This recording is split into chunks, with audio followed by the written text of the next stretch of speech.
Thank you very much, Lawrence. For those of you that don't know me, I'm from Inniscarra, in the Lee Valley near Cork City, dairy farming there with my wife Helen. And I'm going to talk to you today about switching on for the spring. We just have an overview here of I suppose what's happening on the farm in 2020, or what happened in 2020. We're farming 150 hectares, farm in total, 91 hectares of that is in the milking platform. We milked 318 crossbred cows. We had 91 1 to 2 year old replacements and 124 0 to 1s. We're carrying a lot of young stock because we have some young stock for another farm we're involved in as well, another dairy farm. The performance for 2020, we had 500 kgs of milk solids delivered per cow, and that equates to 1,750 kilos of milk solids. And the 6-week in calf rate was 90%, and we're on target to do that again this year. People in the business, there's myself and my wife Helen. We have 4 daughters. They're kind of ranging in ages from 9 to 15. There's Maria, Sarah, Eileen and Maria. And I suppose we've been very lucky. We have great people working on the farm. We have great staff. We have Daniel Lyons, who started working with us full time in 2017. And we've Dan O'Mahony, who just came onto the farm this September. Dan is replacing Michael Miles, who had been on the farm for the previous 9 years. But Michael was from Poland, so he returned home for family reasons. We're also very lucky that we have some great part-time relief staff to cover for weekends and for time off. And this year in 2020, now we had 4 very good, capable people that were able to come on and fill in when they were needed.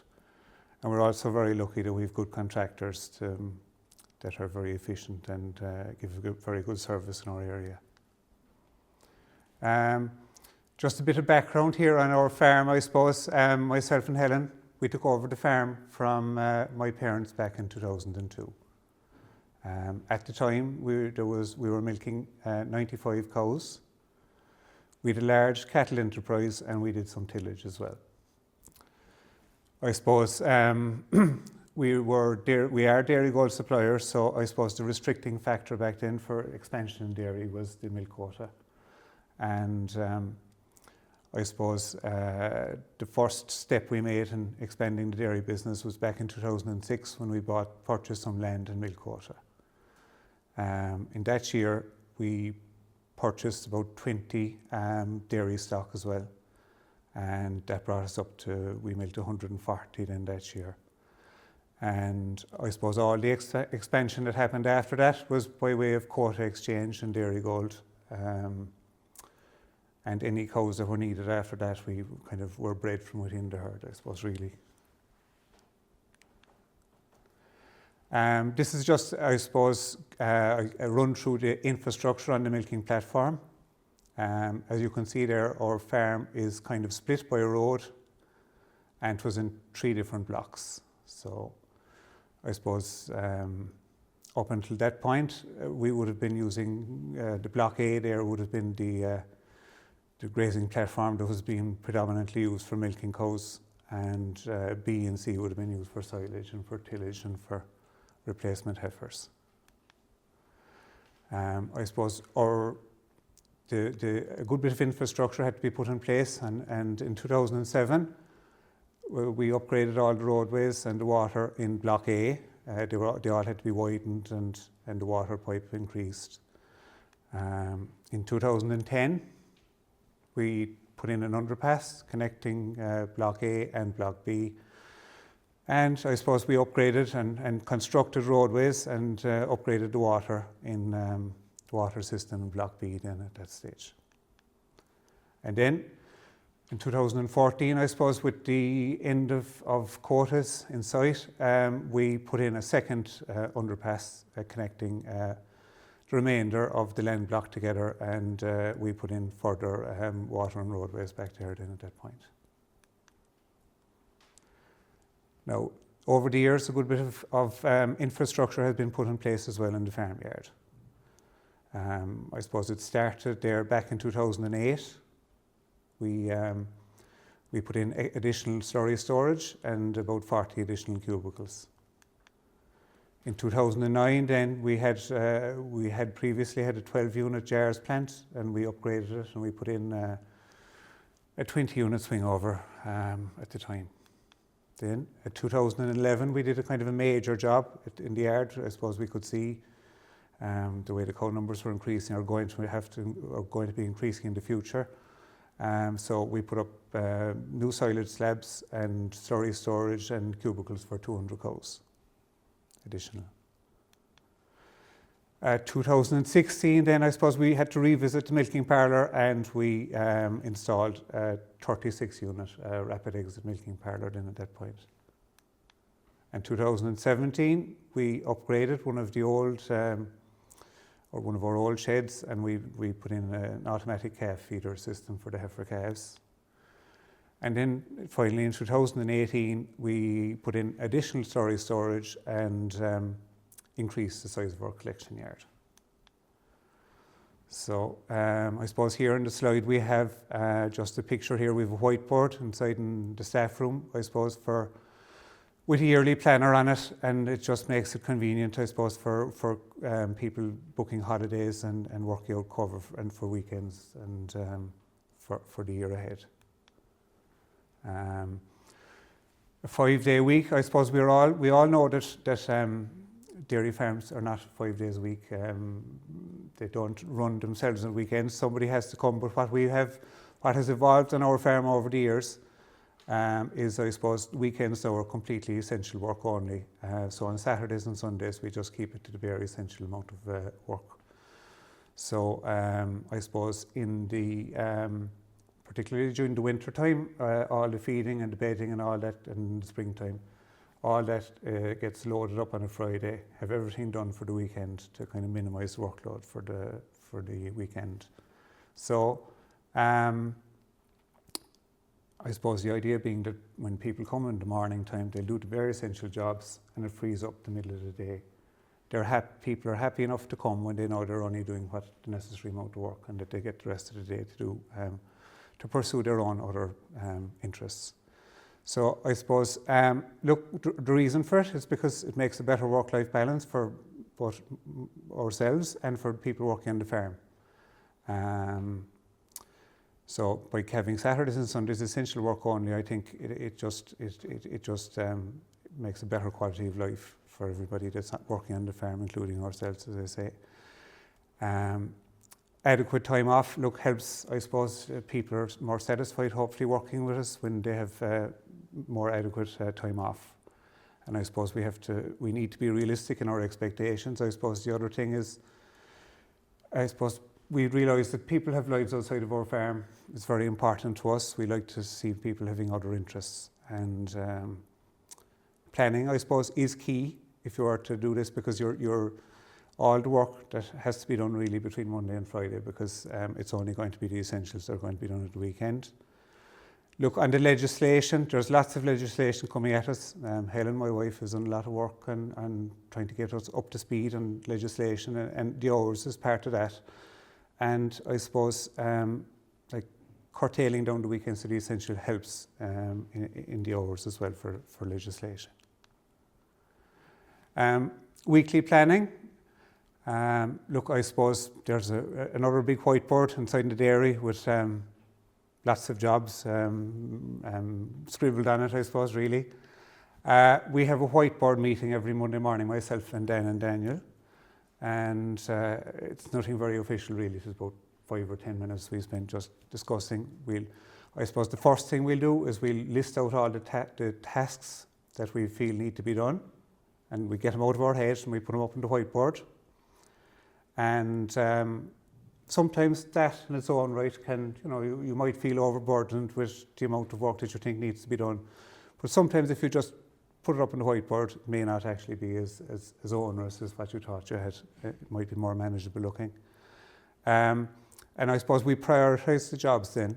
We go for the jobs that need to be done, the necessary jobs, we prioritise them. And the ones we'd like to get done, we'll do them if we get to them. But if we don't, we know that they can wait till the following week, I suppose.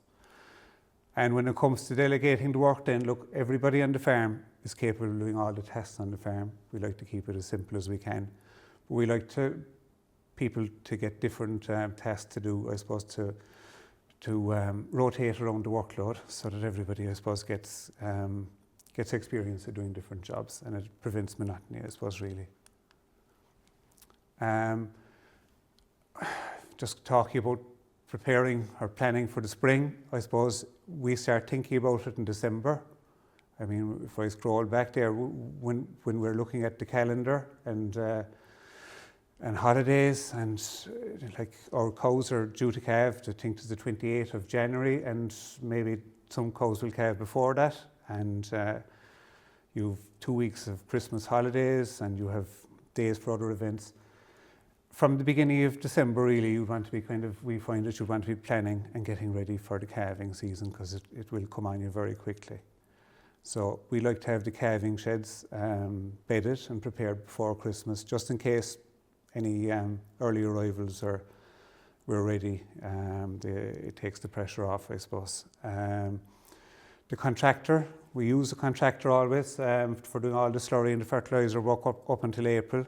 And I suppose we contact them and let them know we want them and have them lined up for the spring is important. Come January, all the cows are vaccinated for rotavirus, and I suppose what we find is very important at that stage is to group together the cows that are going to calve first and have them in the cubicles. Have them in the cubicles closest to the calving area, so that when the time comes, it's the minimum amount of work needed to get them into the calving shed. And we have good facilities for drafting cows out of that cubicle shed into the calving area. I think this is something that's very important. It should be one-man job really to get the cows out of the cubicles into the calving area, and it should be a one-man job that is safe to do.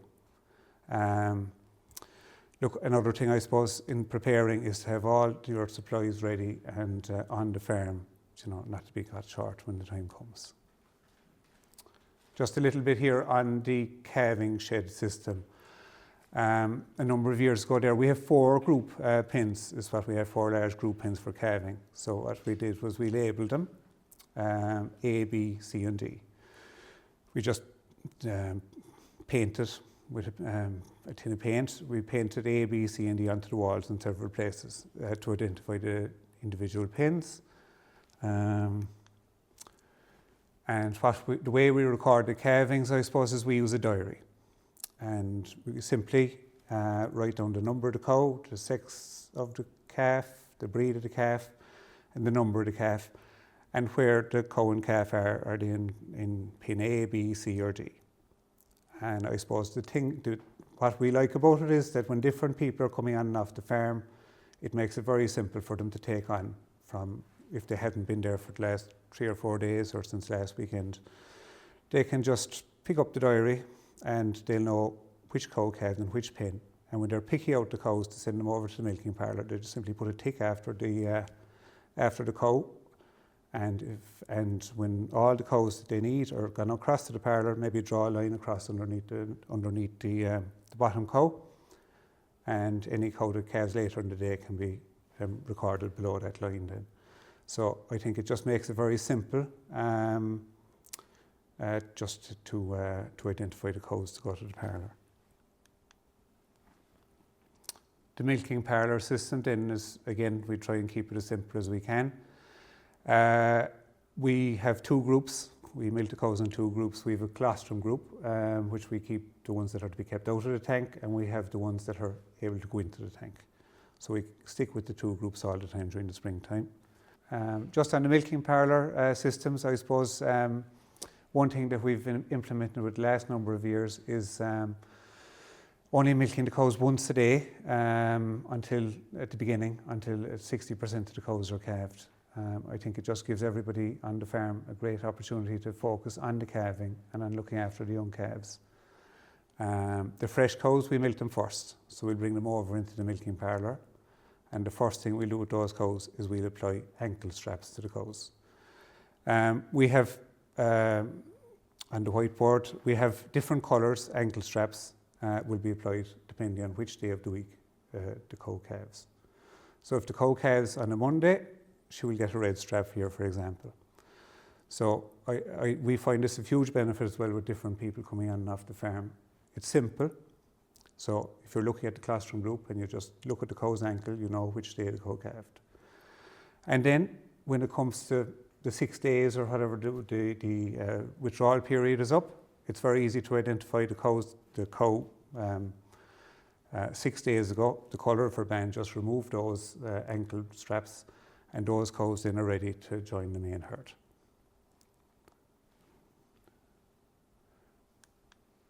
Now, our system then that we have in place for the newborn calves is, I suppose, what is hugely important, we feel, for herds of our size, is to have colostrum fed. It's the number one priority for us, I suppose, on the for the springtime. That the calves have to get the colostrum straight away, and the system we have in place here is that we feed the colostrum and we tag the calf at the same time. So once the calf has been fed the colostrum, he's tagged. So then I suppose if anybody else comes into the calving shed during the year, or during the day, they can easily identify if the calf has been fed. Because if there's a new calf there and he has no tag, he needs to get colostrum and he gets tagged. And if he has got tagged, he has already received his colostrum. So then the calves move from the calving area into small group pens, and they're trained in groups of 3 or 4 to the milk bar bucket. And then when they're competent at drinking, we move them into larger groups of 9. And they stay there in that shed then until they're about 6 days old. And then from there, they go for the heifer calves are taken to another shed where we have the automatic feeder, and the bull calves are taken and they're put in groups of 45 in bigger sheds where we use the 50 teat milk bar teat feeder. Observation then, the calving observation. At night, in the past, we have used night calvers if the option is available, but if it's not, I'm happy to do it myself because I'm confident that the other members of staff are well able to look after the place during the day, so they're not as dependent on me, I suppose. So the other thing, I suppose, during the day, then Daniel and Dan will look after the calving, and I'll do it as well if as needed. And everybody on the farm has got the calving camera on their phone, myself and Helen and Daniel and Dan. So it's easy to keep an eye on the calving shed if we're doing other tasks. A little bit on the grazing system, maybe. Look, grazing in the springtime, it's something that we prioritise an awful lot on our farm. I think there's buy-in by everybody that we can all see the benefit to it. This past February now was one of the wettest Februaries on record, and I'd say we only missed 3 grazings during the month of February. But we are lucky, we have a good dry farm, we've got good grazing infrastructure, good roadways, and plenty of access points into the paddocks makes it easier. So I suppose what we do there is we always do a plan at the beginning of the week about the grazing. If we're block grazing and with conditions, I suppose we might sketch on the whiteboard on the map where the strip wires are going, and anyone on the farm then they're all capable of setting up the wires and letting out the cows. Another piece of technology that we've been using now for a number of years is the bat latch and the automatic release timer for the gate handle, and we find it fantastic, especially in the springtime. I suppose when you let the cows out, if you have the bat latch set for 3 hours later, and if you get tied up in the yard at some other job or distracted, you know that the cows will be back inside in the cubicles after 3 to 4 hours. And we find this is absolutely essential to get the cows back in, that it's very rarely you'll damage the paddock seriously if you can get the cows in within 3 hours. And also the backlash then for the remainder of the year, we just think it really helps to minimise lameness, because the cows are wandering away in at their own time. Okay, what works on our farm, I suppose, and why it works? Look, I suppose we've good facilities, and we are happy to invest in them, especially something that's going to help us out during the busy spring period is prioritised. Labour efficiency is a high priority for us. Look, I suppose what we'd like to do is every year, if we could come up with even one thing to make a labour saving or make life easier for us in the spring, we kind of set that target for ourselves, and you'll be hoping that over time you'll be making things easier all the time. We try and keep our systems clear and simple, that anybody that comes in and out, that it's straightforward to pick up without having to be overly explaining every time somebody new comes on the farm. I suppose communication between all involved is hugely important. It's a two-way thing. There are some great people working on our farm, and I think it's very important to be able to, to communicate well with them and to see what they have to offer. Stress-free work environment, I suppose, does make a place easier to work. It's look, I suppose no matter what way to go to work, a dairy farm is always going to be more stressful in the springtime. But I think it's very important as a farmer, or even for everybody working the farm, if you can just try and stay calm. Usually, you'll work your way through things, and just being stressful doesn't help anybody else on the farm either, I think, And set work times. Look, even during the spring, if people know they have the weekend off, and they know that they'll be home at a reasonable time at the weekend, I think it makes the spring all that much easier. So, switching to spring guide and summary. I suppose what we are trying to learn on our farm is how we can best make the system as simple as possible. Simple systems is very important, I think. Purchasing time. Just don't be afraid to get in somebody else to do something you think you should be able to do yourself. And the use of contractors. I think it's very important to prioritise all these things for the spring and set yourself up for the rest of the year. Rest. Look, we're all guilty of it, I suppose. In January, maybe we've all done it, taken on big contracts, maybe that runs into the start of calving. I suppose to be rested and ready is very important. Inventory. Look, have all your medical supplies. There's enough going on in the spring, and there's plenty of time beforehand to have everything at hand, I suppose, is very important as well, to cut down on stress. Necessary work only. Look, even in springtime, I think it is possible to reduce the work down and to bare minimum for the weekend, and to allow people to go home for a few hours in the middle of the day. Good communication. Look, I suppose to sum up, neither myself or Helen or any of the lads working on the farm or any of the contractors, none of us are mind readers. So I think it's important to let other people know what you're thinking. And that's it, I think, for me. Any questions? Thank you very much for listening.